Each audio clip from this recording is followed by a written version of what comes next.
ஆன்மீக நண்பர்கள் அனைவருக்கும் வணக்கம். மகா சிவராத்திரியின் விரத முறைகள் பற்றியும் அதன் மகிமையையும் தான் இந்த பதிவில் பார்க்க உள்ளோம். கடைசி வரை இந்த பதிவை பார்த்து சிவராத்திரி அன்று பின்பற்றவும். மகா சிவராத்திரி நாளில் விரதம் இருந்து சிவனை வழிபட்டால் மூவேழு தலைமுறைக்கும் புண்ணியம் சேரும் என்கின்றன புராணங்கள். சிவராத்திரி விழா ஆண்டுதோறும் சிறப்பாக கொண்டாடப்பட்டு வருகிறது. மாசி மாதம் கிருஷ்ணபட்சம் சதுர்தசி அன்று அமாவாசைக்கு முதல் நாள் சிவராத்திரி விரதம் கொண்டாடப்படுகிறது. அன்றைய தினம் சிவபெருமானை நினைத்து விரதம் இருந்து வழிபட்டால் கவலைகள் அனைத்தும் தீரும், காரிய வெற்றியும் ஏற்படும் என்கின்றன புராணங்கள். அப்பாற்பட்ட சிவராத்திரியின் விரத மகிமை பற்றி கொஞ்சம் தெரிந்து கொள்ளுங்களேன். பிரம்மதேவன், திருமால், குபேரன், இந்திரன், சூரியன், சந்திரன், அக்கினி பகவான் உள்ளிட்ட தேவர்கள் பலரும் சிவராத்திரி விரதத்தை கடைபிடித்து உயர்ந்த நிலையை அடைந்தார்கள் என்று புராண கதைகள் கூறுகின்றன. ஒரு சிவராத்திரி விரதத்தை அனுஷ்டிப்பதற்கு ஈடாகாது என்கின்றனர். சிவராத்திரிக்கு முதல் நாள் ஒரு வேளை மட்டுமே உணவு உண்ண வேண்டும். சிவராத்திரி அன்று அதிகாலையிலேயே எழுந்து குளித்துவிட்டு சூரிய உதயத்தின் போது காலையில் வீட்டில் செய்ய வேண்டிய பூஜையை முடிக்க வேண்டும். அதன் பின் சிவன் கோவிலுக்கு போய் முறைப்படி தரிசனம் செய்ய வேண்டும். பூஜை செய்யும் இடத்தை மலர்களால் அலங்கரித்து நண்பகலில் குளித்து மாலையில் சிவார்ச்சனைக்கு உரிய பொருட்களோடு சிவன் கோவில் சென்று ஏற்பாடுகளை செய்யலாம். மாலையில் மீண்டும் குளித்து வீட்டில் சிவபூஜை செய்ய வேண்டும். வீட்டிலேயே இரவின் 4 ஜாமங்களிலும் முறைப்படி பூஜை செய்தலும் நலம். வில்வ இலைகளால் அர்ச்சனை செய்தல் கூடுதல் உத்தமம்.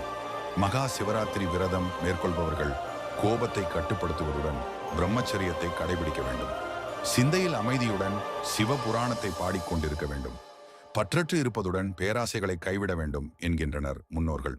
மாலையில் குளித்து உலர்ந்த ஆடை அணிந்து நெற்றியில் திருவெண்ணீர் அணிந்து கையில் உத்திராட்ச மாலையுடன் வீடுகளில் சிவ பூஜை செய்தோ அல்லது கோயில்களுக்கு சென்றோ சிவனை வழிபடுதல் வேண்டும். யார் சிவராத்திரி விரதம் இருக்கலாம்? சிவராத்திரி விரதம் இருப்பதால் தெரியாமல் செய்த பாவங்களுடன் தெரிந்தே பாவங்கள் செய்திருந்தாலும் அவை நம்மை விட்டு நீங்கி போகும். யார் வேண்டுமானாலும் சிவராத்திரி விரதத்தை மேற்கொள்ளலாம். அபிஷேக பொருட்கள். சிவ ஆலயங்களில் நடைபெறும் 4 கால பூஜைக்கு பூக்கள் மற்றும் அபிஷேக பொருட்களை கோயில்களுக்கு வாங்கி கொடுத்தல் நலம். நள்ளிரவு வழிபாடு. சிவராத்திரி என்று நள்ளிரவு 11:30 மணி முதல் 1 மணி வரை லிங்கோத்பவர் காலமாகும். அந்த நேரத்தில் வழிபாடு செய்தால் நற்பலன்கள் நமக்கு கிடைக்கும். அந்த நேரத்தில் வலம்புரிச்சங்கால் அபிஷேகம் செய்து வில்வ இலையால் அர்ச்சனை செய்து சுத்தமான அன்னத்தை நைவேத்தியமாக வைத்து சிவனுக்குரிய பாடல்களை பாடி பஞ்சாட்சரங்களை பல 100 முறை சொன்னால் பாவங்கள் விலகும், யோகங்கள் சேரும் என்கின்றனர். உண்ணாமல் உறங்காமல் சிவராத்திரி தினத்தன்று இரவில் 4 ஜாமங்களிலும் தூங்காமல் பூஜை செய்து மறுநாள் விடியற்காலையில் நீராடி காலை அனுஷ்டானத்துடன் உச்சிக்கால அனுஷ்டானத்தையும் அப்போதே முடிக்க வேண்டும்.